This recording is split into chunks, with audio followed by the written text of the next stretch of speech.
Dear students, I would like to present information regarding your proposal.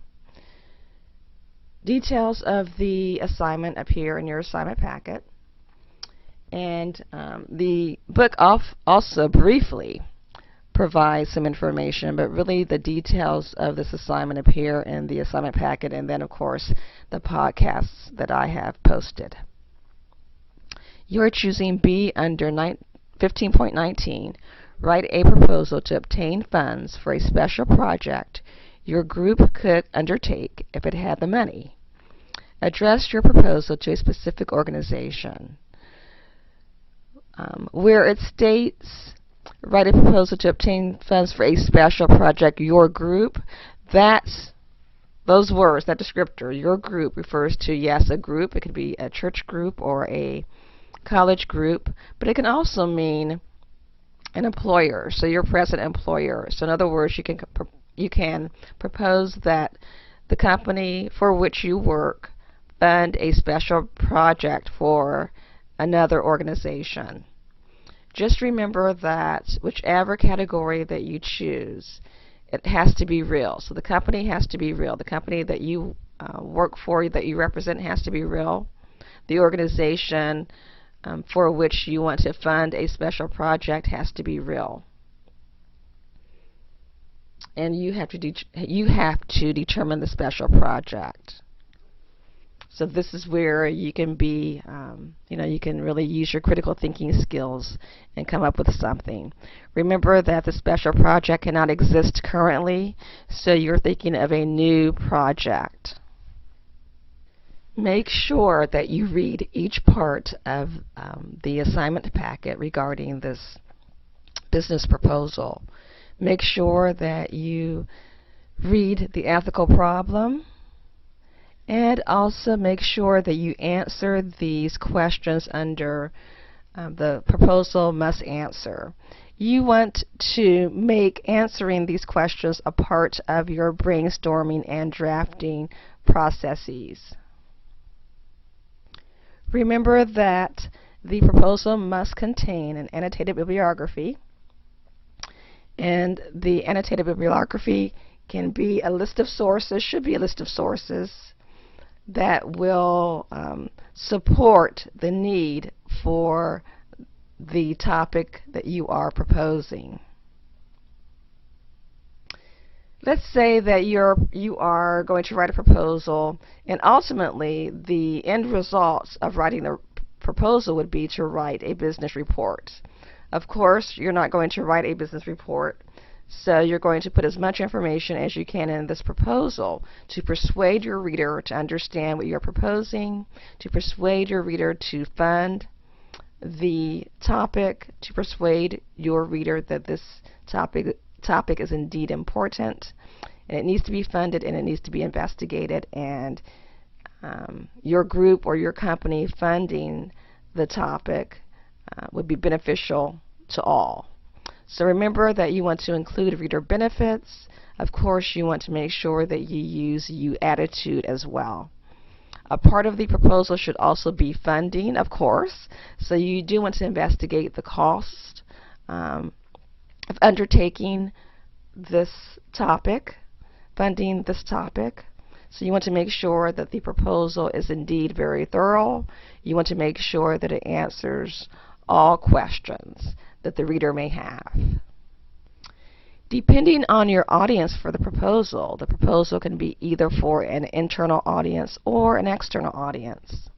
So depending on your audience, you're going to formulate the proposal either in a letter format or a memo format. And at this point, you should know which one to use, when it's an internal or external audience. If you don't know at this point, I would highly recommend that you go back to the first or second podcasts that I posted, or take a look at Appendix A. I have a few slides to show you that come from your textbook, and I just want to focus on a few areas that you want to make sure that you pay attention to as you put together, compose your proposal. You want to make sure first that you define the problem, so the proposal should have a problem statement / situation statement, and that should be the first paragraph of your document. When you put together your first paragraph, and by the way, of course, this first paragraph would be your introduction, you don't need to have a heading for that introduction, so just write the introduction, and then the next paragraph you can begin headings. Whether you use the format of a letter or a memo, you want to make sure that you use headings throughout the document. You want to gather the necessary data, and this again would be where you would put together your annotated bibliography. So when you gather the necessary data and then when you analyze the data, you want to organize the information, so this would be your outline, and then you want to write the report, in this case the proposal. Okay, when I mentioned that you want to make sure that you include a problem statement / situation statement, you want to make sure that the problem is real. As I indicated, all factors have to exist. So the company that you represent, the group that you represent, has to be real. The organization, group to which you're writing, has to be real. Also, it has to be the subject, the project that you want to fund has to be important enough to be worth solving. You want to make sure that the topic is narrow but challenging. So you don't want it to be too broad. You want to make sure that you can focus the topic so that the reader understands the importance of it. Again, your audience has to be real. You want to make sure that you write to an individual who has the responsibility to make the decision, okay, the decision maker within the company, who can read your proposal and say, okay, this is worth funding, so let's go forward.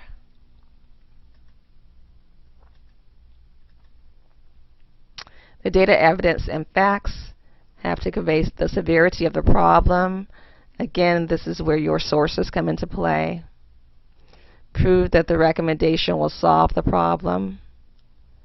And of course, they have to be available to you because you're going to find them. You also have to interpret them, so that the information has to be understandable to you, comprehensible to you. And then ultimately, of course, you're going to make it comprehensible to the reader.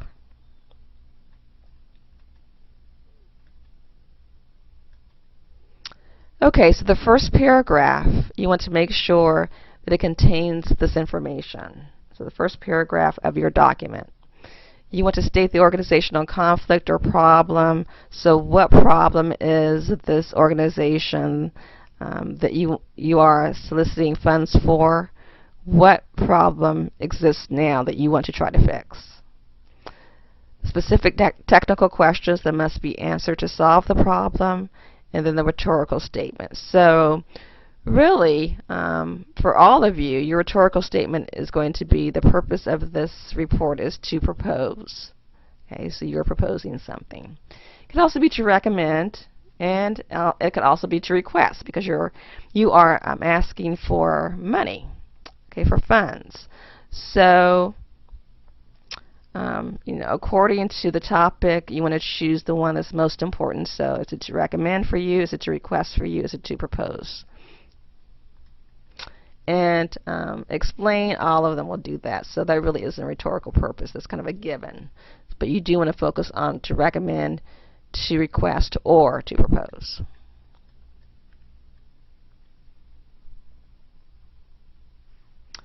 Okay, there are two types of proposals. Many times for external proposals, what happens is companies will ask other companies to bid, and so those are known as competitive proposals, and the best proposal will win. And then there are non-competitive proposals in which you have no competition. Really, in terms of the type of proposal, this really is more of a non-competitive proposal, because there hasn't been a call for proposals in which you are answering that call. Okay, this is just something that you think needs to be done, and you think it would be beneficial not only to the company that you want to give funds to, but then also to the company, to the organization, to the group in which you are asking to give the funds. Okay, again, these are the questions that I put in your assignment packet.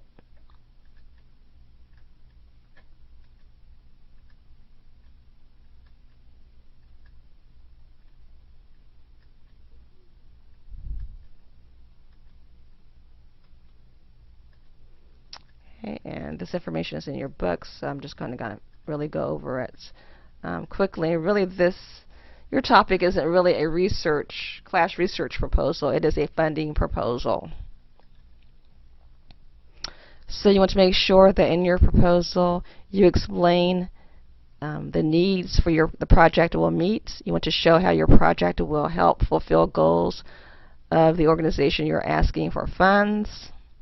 Okay, so this again, you want to make sure you explain the importance of both for the organization, for your group, for your company, and for the other company organization as well. As far as your annotated bibliography is concerned, you want to make sure that you take a look at this information and that you use reliable sources. Remember that you cannot use Wikipedia or Encarta or any of those. Okay, so you're looking in terms of professional sources. So journals, online journals that you find via Hack's library, databases. And when you do your search, you want to make sure that you click on scholarly journals so that you know that you're getting peer-reviewed journals with reliable information. So those are the sources that you want to make sure that you use. When it comes to web sources, you may only use .org, .gov, .edu. That is it. So as you look through that information, you want to make sure that you take a look at these questions. You don't want to find a site that hasn't been updated for years. So you want to make sure that the site is current. Really, for web sites, within the last 6 months is the date that you are looking for. This is information that you want to make sure that you keep in your mind from now on. And that is citation and documentation. And you've experienced this a bit in your brochure. But remember that anytime that you paraphrase, that you summarize, or direct quote within a report, you have to make sure that you have citation and documentation. For this class, you are using APA format. And so really for all formats, you're going to have some type of citation and documentation. Citation means attributing an idea or fact to its source in the report body. So immediately following that paraphrase, that quote, that summary, you're going to have an in-text parenthetical citation. That in-text parenthetical citation will lead the reader to the documentation page for APA. This documentation page is known as the references page, which lists the bibliographic information readers would need to locate the original source. So when I take a look at your annotated bibliography, I should be able to, based on the documentation page, based on the annotated bibliography section of your report, I should be able to find that information that you have listed.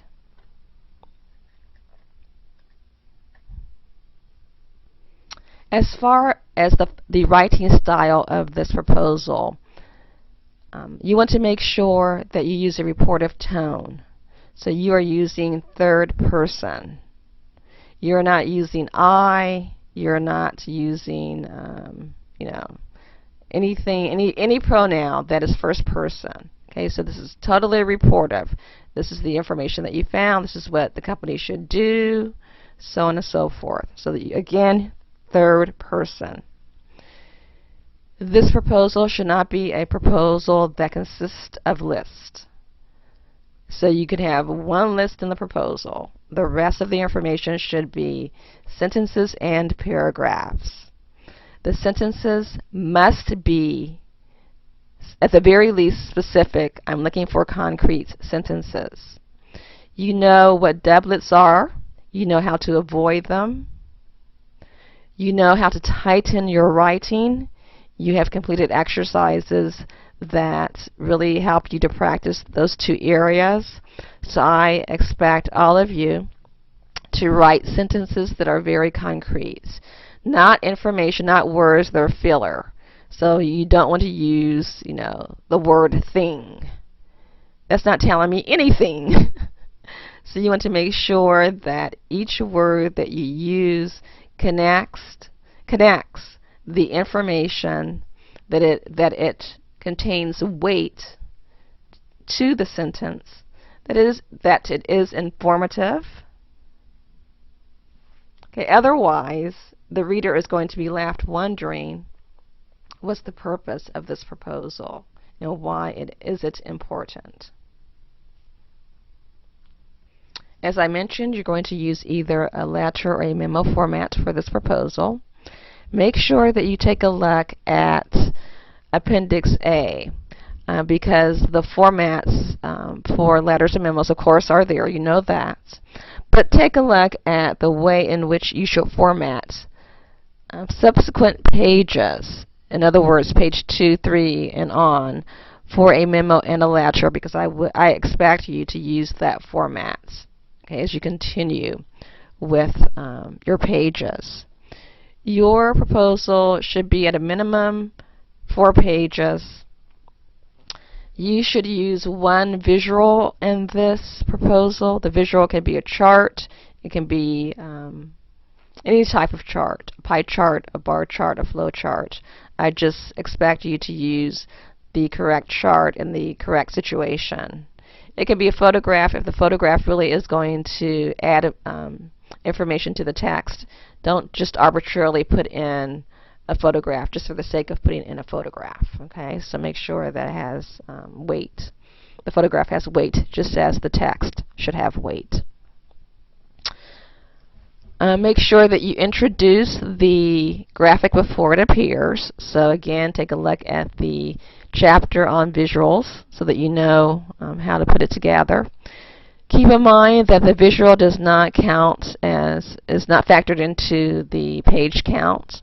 Okay, so in theory, then your report is going to be more than 3 pages. Okay, so again, 4 pages at a minimum. As I mentioned before in the other podcast regarding persuasion, now is the time to begin to put together this proposal. This is the big project of these 6 weeks. If you don't do well on this proposal, you probably will not do well in the class. And so you want to make sure that you do a good job. Not to say that, I guess it all depends on how you've been doing thus far. But this really can determine how your semester will go. Of course, if you have any questions, give me a call, email me. Have fun putting together the proposal. Many businesses now are taking this approach in which they are trying to be good corporate leaders, and not only corporate leaders but group leaders as well, to show that they are receptive to helping others within the community. And this, of course, will give that company good public relations, but then it also shows that the company is caring about its community.